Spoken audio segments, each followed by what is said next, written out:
Hi friends, welcome back to my channel. ಇವತ್ತಿನ ವಿಡಿಯೋದಲ್ಲಿ ಗರ್ಭಿಣಿ ಸ್ತ್ರೀಯರು ಏನೇನೆಲ್ಲ ತಿನ್ನಬೇಕು ಅನ್ನೋದಕ್ಕಿಂತ ಏನೇನೆಲ್ಲ ತಿನ್ನಬಾರ್ದು, ಯಾವ ಥರ ತಿನ್ನಬಾರ್ದು, ಓಕೆನಾ. ಸೊ ತಿನ್ನಬಹುದು, ಆದರೆ ಯಾವ ಪ್ರಿಕಾಷನ್ಸನ್ನು ಫಾಲೋ ಮಾಡಿ ತಿನ್ನಬೇಕು, ಕೆಲವೊಂದು ಐಟಮ್ಸ್ಗೆ ಮಾತ್ರ ರೆಸ್ಟ್ರಿಕ್ಷನ್ಸ್ ಇದೆ. ಏನೇನೆಲ್ಲ ಅಂತ ನೋಡೋಣ. ಸೊ ಇದು ನಿಮ್ಮ ಪ್ರೆಗ್ನೆನ್ಸಿಯಲ್ಲಿ ಒಂದು ಒಳ್ಳೆಯದನ್ನು ಮಾಡುತ್ತೆ ಈ ವಿಷಯ. ಏನಪ್ಪ ಅಂತಂದರೆ ಮೇಯ್ನಾಗಿ ಎಳ್ಳು, ನಮಗೆ ಕಪ್ಪೆಳ್ಳಾಗ್ಬೋದು, ಬಿಳಿ ಎಳ್ಳಾಗ್ಬೋದು, ಇದು ಒಂದು ಸ್ವಲ್ಪ ಹೀಟ್ ಅಂತ ಹೇಳ್ತಾರೆ. ಸೊ ಇದನ್ನು ಪ್ರೆಗ್ನೆನ್ಸಿಯಲ್ಲಿ ತಿನ್ನೋದಕ್ಕೆ ಆಗಿನ ಕಾಲದಿಂದ ಕೂಡ ರೆಸ್ಟ್ರಿಕ್ಷನನ್ನು ಮಾಡಿದ್ದಾರೆ. ಯಾಕಂದರೆ ಇದು ಗರ್ಭಕೋಶವನ್ನು ಪ್ಯೂರಿಫೈ ಮಾಡೋದ್ರಲ್ಲಿ ಇದು ಎತ್ತಿದ ಕೈ. ಸೊ ಇದನ್ನು ತಿನ್ನೋದ್ರಿಂದ ಏನಾಗುತ್ತೆ ಅಂತಂದರೆ ಹೀಟ್ ಫಾರ್ಮ್ ಆಗುತ್ತೆ. ಸೊ ಮಗು ಫರ್ಟಿಲೈಸ್ ಆಗಿರುವಾಗ ಇದನ್ನು ತಿನ್ನುವಾಗ ಏನಾದರೂ ತೊಂದರೆ ಆಗೋದಕ್ಕೆ ಚಾನ್ಸಸ್ ಇದೆ ಅನ್ನೋ ಕಾರಣಕ್ಕೆ ಇದನ್ನು ಬಂದು ರೆಸ್ಟ್ರಿಕ್ಟ್ ಮಾಡಿದರು. ಸೊ ಹಾಗಾಗಿ ಈ ಎಳ್ಳಿನ ಬರ್ಫಿಗಳು ಮತ್ತು ಎಳ್ಳಿನ ಉಂಟೆಗಳು ಇದೇನಾದರೂ ಮಾಡಿದರೆ ತಿನ್ನೋಕ್ಕೆ ಹೋಗಬೇಡಿ. ಹೆಚ್ಚಿಗೆ ಅಂತೂ ತಿನ್ನೋಕ್ಕೆ ಹೋಗಬಾರ್ದು. ಮತ್ತು ಬಂದು ಮೊಟ್ಟೆಯನ್ನು ತಿನ್ಬೋದು, ಆದರೆ ಯಾವ ಥರ ತಿನ್ನಬಾರ್ದು ಇದನ್ನು ತಿಳ್ಕೊಳ್ಳೋಣ. ಸೊ ಮೊಟ್ಟೆ ಬಂದು ನಿಮಗೆ ಆರೋಗ್ಯಕ್ಕೆ ಎಷ್ಟು ಪ್ರೋಟೀನ್ ಎಷ್ಟು ಒಳ್ಳೆಯದೋ ಅಷ್ಟೇ ಅದನ್ನು ಹಸಿಯಾಗಿ ತಿನ್ನುವಾಗ ಇಲ್ಲ ಆಫ್ ಬಾಯ್ಲ್ ಮಾಡಿ ತಿನ್ನುವಾಗ ಅಷ್ಟೇ ಕೆಟ್ಟದು ಕೂಡ. ಇದು ಡೈರಿಯಾ, ಹೊಟ್ಟೆ ನೋವು, ಫುಡ್ ಇನ್ಫೆಕ್ಷನ್ನು ಈ ರೀತಿ ತರೋದಕ್ಕೆ ಚಾನ್ಸಸ್ ಇದೆ. ಬಿಕಾಸ್ ಸರಿಯಾಗಿ ಕುಕ್ ಮಾಡದೇ ಇರುವಂತಹ ಎಗ್ಗಲ್ಲಿ ಸಾಲ್ಮೊನೆಲ್ಲಾ ಬ್ಯಾಕ್ಟೀರಿಯಾ ಅನ್ನೋದು ಇರುತ್ತೆ. ಸೊ ಈ ಬ್ಯಾಕ್ಟೀರಿಯಾ ಏನು ಮಾಡುತ್ತೆ ಅಂತಂದರೆ ಫುಡ್ ಪಾಯ್ಸನಿಂಗ್ ಮಾಡುತ್ತೆ, ಅಜೀರ್ಣ ಕೊಡುತ್ತೆ, ವಾಮಿಟಿಂಗ್ ತರಿಸುತ್ತೆ, ಬೇದಿ ತರಿಸುತ್ತೆ.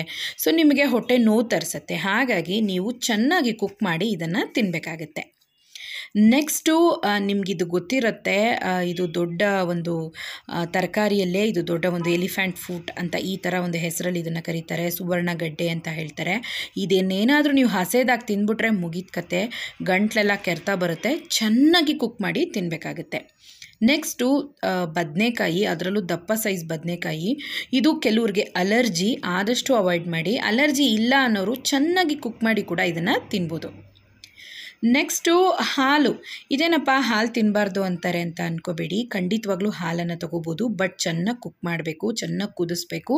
ಇದರಲ್ಲೂ ಕೂಡ ಬ್ಯಾಕ್ಟೀರಿಯಾ ಕಂಟೆಂಟ್ ಇರುತ್ತೆ. ಹಸಿ ಹಾಲನ್ನು ಕುಡಿದ್ರೆ ಖಂಡಿತವಾಗ್ಲೂ ನಿಮಗೆ ಹೊಟ್ಟೆಗೆ ತೊಂದರೆ ಆಗುತ್ತೆ.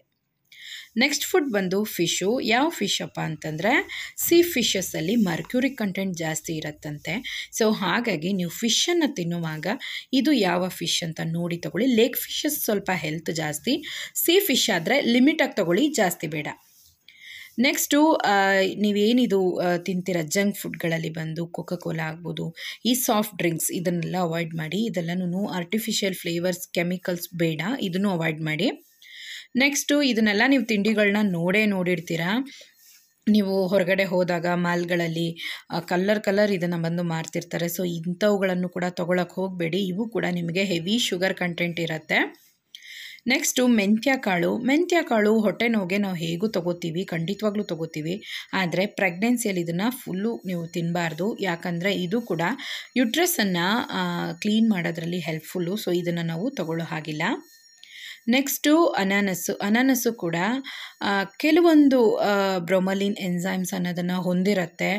ಮತ್ತು ಇದನ್ನೆಲ್ಲ ನಾವು ಹೆಚ್ಚಿಗೆ ತೊಗೊಳ್ಳುವಾಗ ಏನಾಗುತ್ತೆ ಅಂತಂದರೆ ಇದರಿಂದ ಕೂಡ ನಿಮಗೆ ಬ್ಲೀಡಿಂಗ್ ಆಗುವಂಥ ಚಾನ್ಸಸ್ ಇರುತ್ತೆ. ಅದು ಫಸ್ಟ್ ಟ್ರೈಮಿಸ್ಟ್ರಲ್ಲಂತೂ ಪಪ್ಪಾಯ ಮತ್ತು ಅನಾನಸ್ ಇದನ್ನೆಲ್ಲ ಅವಾಯ್ಡ್ ಮಾಡಬೇಕು. ಸೊ ಇದರಲ್ಲಿರುವಂಥ ಎನ್ಸೈಮ್ಸ್ ಏನು ಮಾಡುತ್ತೆ ಅಂತಂದರೆ ನಿಮ್ಮ ಗರ್ಭಕೋಶವನ್ನು ಕಾಂಟ್ರಾಕ್ಷನ್ಸ್ ಮಾಡುತ್ತೆ. ಸೊ ಹಾಗಾಗಿ ಇದನ್ನು ಅವಾಯ್ಡ್ ಮಾಡಿ ಎಂಟೈರ್ ಪ್ರೆಗ್ನೆನ್ಸಿಯಲ್ಲಿ. ನೆಕ್ಸ್ಟ್ ಬಂದು ಚಿಕನ್, ಸರಿಯಾಗಿ ಕುಕ್ ಆಗದೇ ಇರುವಂತಹ ಮೀಟು. ಸೊ ಈ ಚಿಕನ್ ಏನಾಗುತ್ತೆ, ಇದರಲ್ಲೂ ಸೇಮ್ ನಾನು ಹೇಳಿದಾಗೆ ಕೋಳಿ ಮೊಟ್ಟೆಯಲ್ಲಿ ಇರುತ್ತಲ್ವ ಸಾಲ್ಮೊನೆಲ್ಲಾ ಬ್ಯಾಕ್ಟೀರಿಯಾ ಅಂತ, ಅದೇನೇ ಇದರಲ್ಲೂ ಇರುತ್ತೆ. ಸರಿಯಾಗಿ ಕುಕ್ ಮಾಡದೆ ತಿಂದರೆ ಖಂಡಿತವಾಗ್ಲೂ ನಿಮಗೆ ತೊಂದರೆನೇ. ನೆಕ್ಸ್ಟು ಹೊರಗಡೆ ನಾವು ಏನೇ ಇಷ್ಟಪಟ್ಟಿರ್ತೀವಿ, ಆದರೆ ಏನೇ ಇಷ್ಟಪಟ್ಟರೂ ಪ್ರೆಗ್ನೆನ್ಸಿಯಲ್ಲಿ ಅವಾಯ್ಡ್ ಮಾಡಬೇಕಾಗಿರುವಂತಹ ಜಂಕ್ ಐಟಮ್ಸ್ ಅಂದರೆ ಪಿಜ್ಜಾ.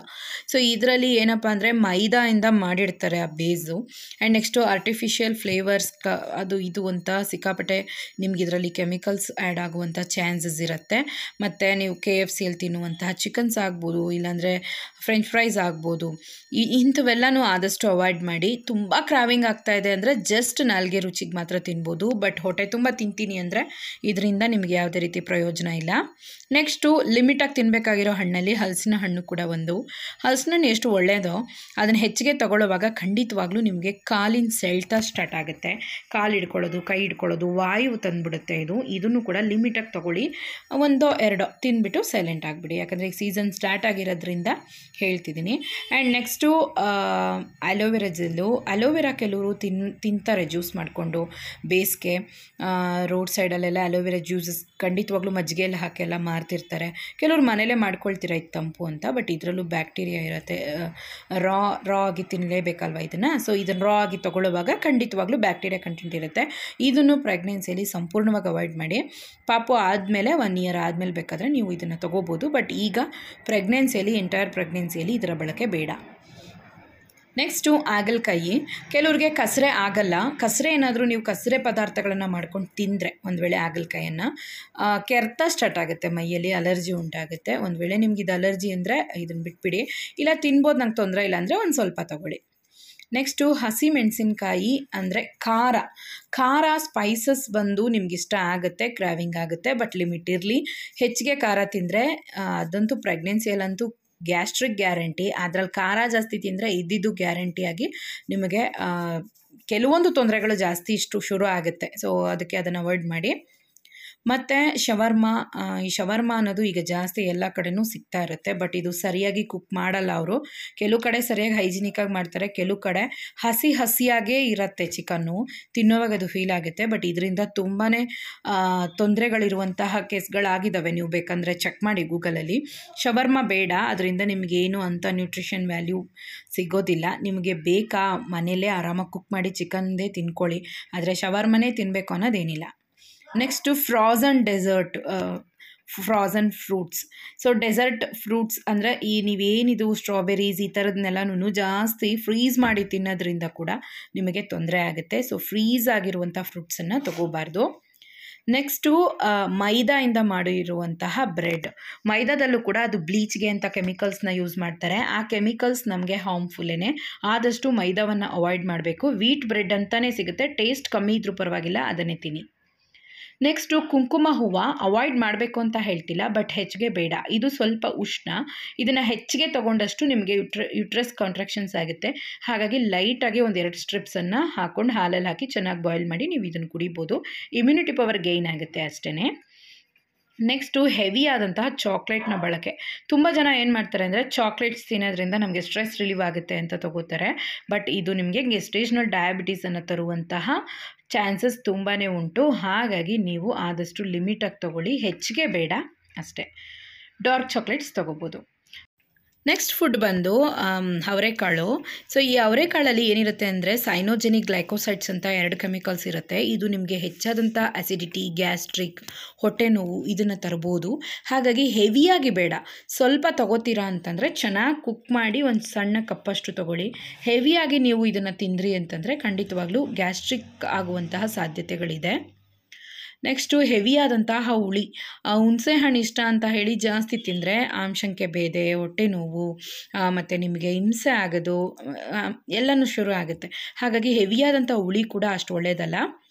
ಮತ್ತು ಮಾವಿನಕಾಯಿ ಇದನ್ನೆಲ್ಲ ಜಾಸ್ತಿ ನೀವು ತಿಂದ್ರಿ ಅಂದರೆ ನಿಮ್ಮ ಬಾಡಿಯಲ್ಲಿ ಹಿಮೋಗ್ಲೋಬಿನನ್ನು ಅಬ್ಸರ್ವ್ ಮಾಡುವಂಥ ಶಕ್ತಿ ಕಮ್ಮಿ ಆಗುತ್ತೆ, ಬ್ಲಡ್ ಬಂದು ಕಮ್ಮಿ ಆಗುತ್ತೆ ಅಂತಾರೆ. ಸೊ ಹೆಚ್ಚಿಗೆ ಬೇಡ, ಸ್ವಲ್ಪ ತಿನ್ನಿ. ಕ್ರಾವಿಂಗ್ ನಾಲ್ಗೆ ರುಚಿಗೋಸ್ಕರ ತಿನ್ನಿ ಅಷ್ಟೇ.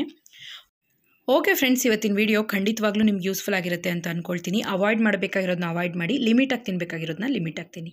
ಟೇಕ್ ಕೇರ್, ಬಾಯ್.